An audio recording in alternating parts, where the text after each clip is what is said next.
ሰላም ጤና ይስጥልን እንዴት ናችሁ? እንግዲህ ዛሬ መካንነት ምንድን ነው? እንግዲህ ይህንን ነገር ሊያመጣ የሚችሉ አንድ 5 ነገሮች እንደዛውም ደግሞ እንዴት መከላከል ወይም ደግሞ ማከም እንችላለን እና ኮዞቹ ደግሞ ይህንን ነገር ሊያመጣ የሚችሉ ነገሮችን እናያለን ማለት ነው። እንግዲህ መካንነት ማለት አንድ ባለትዳር ተጋብቶ ቢያንስ 12 ወር ጠብቆ ምንም ልጅ የማይኖር ከሆነ እንደዛው ደግሞ ምንም አይነት መከላከያ ሳይጠቀሙ ተራርቆ ሳይሆን ሬጉላር ወይም ደግሞ በየጊዜው ግንኙነት እያደረጉ ምንም ልጅ የማይኖር ከሆነ ያኔ ምርመራ ወይም ደግሞ ቼክአፕ ማድረግ ያስፈልጋል ነው። እንደዛውም ደግሞ እድሜዋ ከ35 ዓመት በላይ ከሆነች 6 ወር በቂ ነው ማለት ነው። ከ6 ወር በኋላ ቼክአፕ ማድረግ ምርመራ መጀመር ይቻላል። እንግዲህ ይህንን ነገር ሊያመጣ የሚችሉ ብዙ ነገሮች አለ። ስፔሻሊ ሴቶች ወደ 40% የሚያክል ወንዶች ደግሞ 30%፣ ሁለቱም ወንዱም ሴቱም አንድ ላይ ወደ 20% የሚሆን እና ምንም አይነት ኮዝ ይታወቅ ደግሞ 10% የሚያክል ኮዙ ምንም አይታወቅም ማለት ነው። እንግዲህ ይህንን ነገር ሊያመጣ የሚችሉ ብዙ ነገሮች ይኖራሉ። ስፔሻሊ ሴቶች ጋር አንዱ የእንቁላል ችግር ነው ወይም ደግሞ የኦቭሌሽን ችግሮችን ሊያመጣ የሚችሉ ብዙ ነገሮች ይኖራሉ።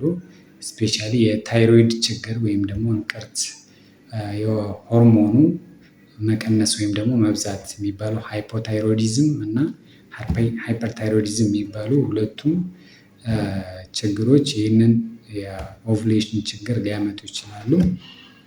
ከዛ በተረፈ ይህንን ነገር ሊያመጣ የሚችለው ስትረስ ነው። ከፍተኛ የሆነ ጭንቀት የኦቭሌሽን ችግር ሊያመጣ ይችላል።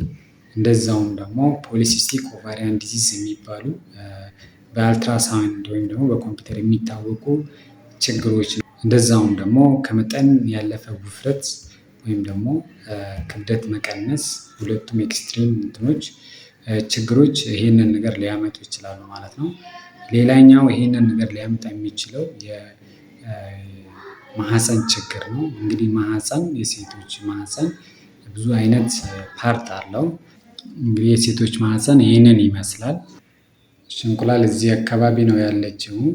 ከዚህ ተነስቶ ነው እንግዲህ በዚህ ቱቦ አድርገው ወደዚህ መጥቶ እዚህ አካባቢ ምናልባት የወንድ ዘር ፍሬ ሊያገኘት ይችላል። ከዛ መታ እዚች ጋር ነው ልጅ አድጎ ከዛ ይሄ ሰርቪክስ ይባላል።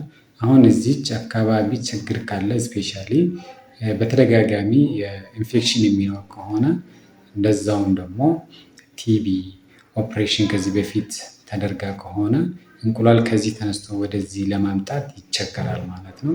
አንዱ ይሄ ችግር ሊሆን ይችላል።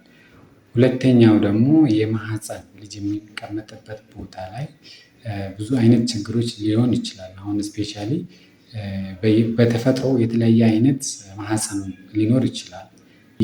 ባይኮርኔት የሚባሉ የተለያየ አይነት ተፈጥሮ ነው ያለው፣ እሱ ሊሆን ይችላል። ከዛ በተረፈ ደግሞ በተደጋጋሚ ኦፕሬሽን የሚሰራ ከሆነ ማዮማ የሚባለው የተለያየ አይነት እጢ እዚህ አካባቢ የሚፈጠር ከሆነ ይህን ችግር ሊያመጣ ይችላል ማለት ነው። ሌላኛው ደግሞ ሰርቪክስ የሚባለው የማህፀን በር ጫፍ ላይ በተደጋጋሚ ኢንፌክሽን የሚኖር ከሆነ እንደዛውም ደግሞ እዚህ አካባቢ የተለያየ አይነት ኦፕሬሽን ወይም ደግሞ ፕሮሲጀር የሚሰራ ከሆነ ይህንን ኢንፈርቲሊቲ ወይም ደግሞ መካንነት ሊያመጡ የሚችሉ ነገሮች ናቸው ማለት ነው። እንግዲህ ያው ወንዶች ጋር ስንመጣ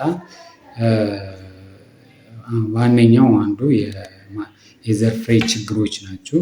ወይ በቁጥር ማነስ ሊሆን ይችላል። የተለያየ አይነት ፎርም ያላችሁ ስፐርም ሴሎች ይኖራሉ። እሱ ካለ ይሄንን ነገር ሊያመጣ ይችላል ማለት ነው። ሌላኛው እንግዲህ ላይፍ ስታይል ፕሮብሌሞች ናቸው። ብዙ ጊዜ ጫት የሚጠቀም ከሆነ፣ ሲጋራ ማጨስ፣ እንደዛውም ደግሞ አልኮል መጠጣት እና የተለያየ አይነት መድኃኒቶች ድረግ የሚጠቀም ከሆነ እንግዲህ የስፐርም ሞርፎሎጂው እንደዛውም ሼፕ ምናምን በማበላሸት ይህንን ነገር ሊያመጣ ይችላል ማለት ነው።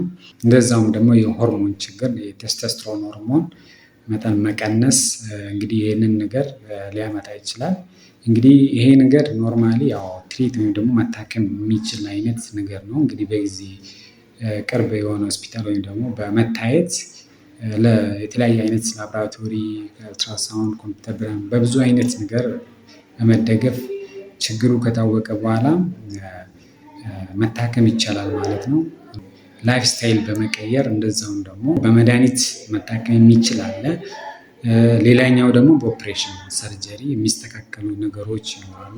እንዲህ አይነት ቪዲዮዎች እንዲደርሳችሁ እንግዲህ ለሌሎች ሼር፣ ላይክ፣ ሰብስክራይብ በማድረግ ለቻናሉን ደግሞ ሰብስክራይብ እያደረጋችሁ እንድታበረታቱኝ ወይም ደግሞ እንድታግዙኝ እፈልጋለሁ። እንግዲህ ጥያቄ ካላችሁ በኮሜንት